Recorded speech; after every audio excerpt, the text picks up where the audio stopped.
Dear sir and ma'am, good morning, नमस्ते नमस्कार। यो कुकुर हो हैन, यसलाई हात म टोकाइदिन्छु।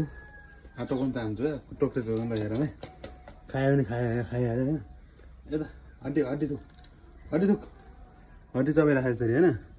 हड्डी थुक के मुख खा मेरो हात खा।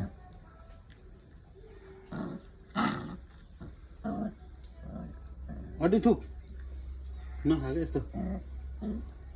यो पान्डा हो हैन। नजिस्के नजिस्के हड्डी थुक हड्डी थुक हड्डी थुक थुक भनेको अलि यो थुक यो थुक यो थुक यो थुक यस्तो पख्नु हड्डी थुक न। यो नखा के यस्तो नखा। त मासु दिन्छु यो नखा। कुकुर काट्न लान्छु क्या। आचो आचो चबायो हैन।